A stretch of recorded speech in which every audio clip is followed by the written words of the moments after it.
ada syarat taubatan nasuha. Sudah tahu kan? Ada berapa? 4 syaratnya. Nah ini yang harus dilakukan. 1, apa? Mengakui kesalahan. Mengakui kesalahan. Nah di sini mengakui kesalahan. Mengakui kesalahan kepada siapa? Kepada Allah. Jadi taubat itu hakikatnya kepada Allah, bukan kepada manusia, bukan. Kita bertobat kepada Allah, bukan kepada imam atau pengatur, pengurus, bukan. Taubat itu kepada Allah. Nah, keimaman, pengatur sekedar menyaksikan, kemudian membantu, membimbing proses taubatnya jamaah. Sebab pada kenyataannya memang perlu dibantu. Ya apa enggak? Ya apa enggak? Ya walaupun tidak harus, tapi perlu dibantu. Kami hakikatnya taubat itu kepada Allah. Jadi mengakui kesalahan kepada Allah. Jadi kalau mau taubat, ya akui apa yang sudah dilakukan. Nggak ditutup-tutupi. Kan kita melakukannya, kita tahu kesalahan kita. Ini yang kita mohonkan pada Allah untuk Allah ampuni. Ya, kita akui kesalahan saya ini, ya Allah, akui kesalahan. Ya kalau kita saksikan pada keimaman atau pengurus, ya kita tulis, karena nanti akan dibantu. Jadi keimaman itu sekedar membantu. Dan itu rahasia, ya, dijaga rahasianya. Kalau minta bantuan itu boleh minta bantuan keimaman untuk menyaksikan, kemudian nanti membimbing. Kalau nggak dibantu, ya banyak yang tidak bisa menjalankan taubatan nasuhanya ini.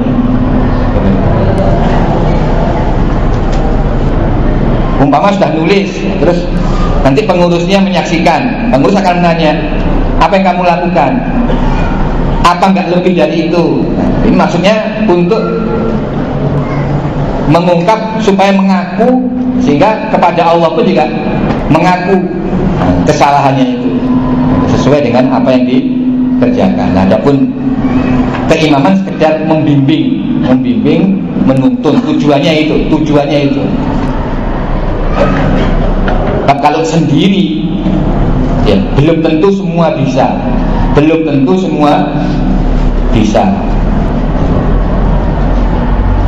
Sangat kesalahan apa? Membaca istighfar. Yang kedua, baca istighfar. Istighfar yang paling pendek, astagfirullah atau astagfirullahaladzim alladzi la ilaha illa huwal hayyul qayyum wa atubu ilaihi. Baca istighfar, dibaca, diniati betul-betul untuk minta ampun pada Allah. Kemudian yang ketiga, menyesal, kapok, tidak akan mengulangi lagi. Nah ini yang menentukan nasuha dan tidaknya. Ketika bertobat, hatinya harus sengaja mengiktikadkan tidak akan mengulangi kesalahan itu dan merasa menyesal, kapok. Tahu kapok? Kapoknya itu lahir batin, bukan kapok dalam lisan, bukan kapok dalam angan-angan. Tobat tapi masih angan-angan, besok saya tak berbuat lagi. Berarti saat itu hatinya belum betul-betul kapok. Ya, jadi masih perlu proses lagi. Ya. Mungkin sekarang belum sepenuhnya, nanti lagi. Ya itulah. Terus yang keempat, baru menunaikan kafarohnya. Ya, kafarohnya apa? Sedekah atau puasa. Cari kafaroh untuk beramal kebaikan yang bisa menghapus dosa-dosa tadi. Nah itu 4 syarat, 4 syarat taubatan nasuha. Dan dalam jamaah keimaman mengistihati bagi jamaah-jamaah yang tidak bisa melakukan sendiri, itu diistihati ya supaya disaksikan pada keimaman, nanti akan dibimbing oleh keimaman, ditunjukkan ini kafarohnya, lalu pengakuannya bagaimana, dibenarkan, baca istighfar, ini kafarohnya. Tujuan keimaman itu maksudnya sekedar membimbing, dan itu sangat rahasia, tidak bisa pada semua orang, tidak terbatas tertentu. Ya, maksudnya membimbing, menemani jamaah tadi agar proses taubatan nasuhnya pada Allah itu bisa selesai, betul-betul tuntas, betul-betul taubatan nasuha. Itu tujuannya keimaman. Bisa dipahami ya? Jadi bukan berarti kok taubat itu harus taubatnya pada keimaman, tidak. Keimaman sekedar menyaksikan, membantu, membimbing. Nah, dengan adanya dibantu, dibimbing ya, banyak yang tertolong. Iya kan? Tapi kalau tidak ada diistiadat demikian, banyak orang yang tidak melaksanakan taubat. Pengen taubat atau kafarohnya kurang, atau banyak istighfarnya. Ya namanya orang, kenyataannya itu memang kita ini butuh bimbingan. Itu yang dilihat dalam kenyataan. Maka keimaman mengistiati adanya surat taubat, surat penyaksian taubat itu untuk membantu jamaah. Hakikinya taubat itu kepada Allah. Tubu ilallah taubatan nasuha. Nah, saudara-saudara, inilah cara taubat kepada Allah. Begitu berbuat salah, segera ingat pada Allah, akui dosa itu, kemudian membaca istighfar. Ya sudah, lakukan ini setiap kali berbuat salah. Tidak usah menunggu, ya, tidak selalu harus menulis surat taubat, tidak. Gitu ya. Tidak harus selalu menulis surat taubat, tidak. Ini, jadi jangan sampai seakan-akan punya pengertian taubat itu harus nulis surat taubat, tidak. Sehingga saudara tidak melakukan istighfar ketika tidak mau nulis, atau mungkin karena mau nulis kan kadang kendala malu, ya apa enggak? Ya apa enggak? Jangan sampai malu nulis surat taubat jadi kendala untuk tidak bertobat, itu salah. Jangan sampai terjadi. Lakukan tobat setiap berbuat kesalahan. Tuntunannya seperti ini. Tobat. Ingat pada Allah, apa kesalahannya itu, ingat pada Allah, baca istighfar. Langsung lakukan.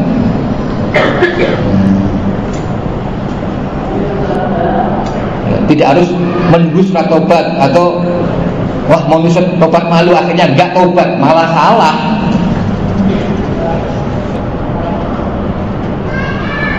Bisa mengerti? Nah, hati-hati ya. Setan kan justru bisa masuk di situ.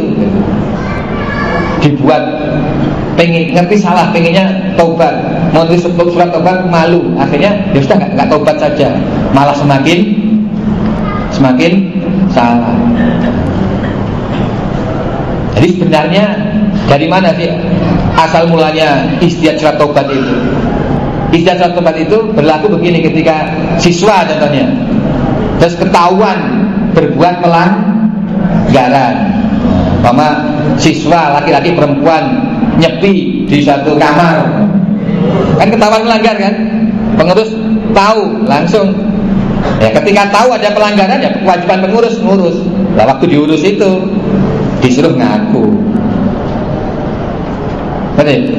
Maka diurus, harus tertulis apa pelanggaranmu, itu disaksikan oleh pengurus. Nah itu sebenarnya surat taubat itu demikian tuh. Ya, ada orang berbuat kesalahan, ketahuan, nah, diurus, disuruh nulis surat taubat. Ya sudah gitu. Nah, tapi kalau berbuat kesalahan sendiri-sendiri, tidak ada yang tahu. Nah, ini kalau memang bisa melakukan taubat sendiri, sesuai dengan ketentuan ini, ya lakukan, harus lakukan. Tapi kadang ada orang yang ya dosanya besar, lalu dia tidak mampu mengatasi rasa resah di hatinya, sebab kadung hatinya banyak titik hitam. sehingga serba susah. Nah, dia bisa langsung melakukan pengakuan secara sukarela, minta disaksikan oleh keimaman, nanti akan dibantu oleh keimaman proses tobatnya. Bisa begitu. Tapi kalau dia mampu melakukan sendiri, lakukan sendiri tidak apa-apa.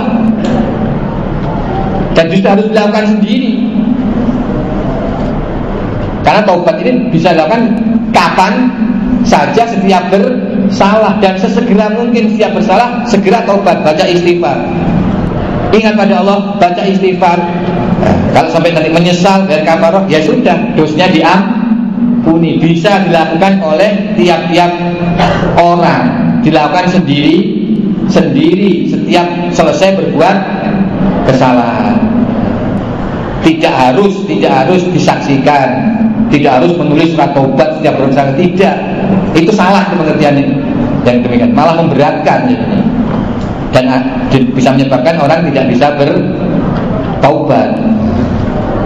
Nah, tapi jadi supaya ngerti, jangan sampai salah paham. Nah, surat taubat itu memang diistiadat oleh keimaman. Apa ya? Untuk membantu. Tadi kalau jamaah yang saya sukarela ingin disaksikan, ya dibantu. Atau keimaman sebagai pengurus menjumpai ada jamaah yang berbuat pelanggaran. Nah, kalau konangan itu harus nulis surat taubat. Karena kan pengurus harus ngurus kewajibannya. Ketika pengurus tahu pelanggaran harus ngurus. Kalau nggak tahu ya nggak harus ngurus. Nggak boleh ngurusi pelanggaran orang yang pengurus yang nggak tahu. Kita nggak boleh. Tapi kalau dikodar tahu ya harus ngurus. Ya, itu nulis surat taubat. Itu pengertian surat taubat itu.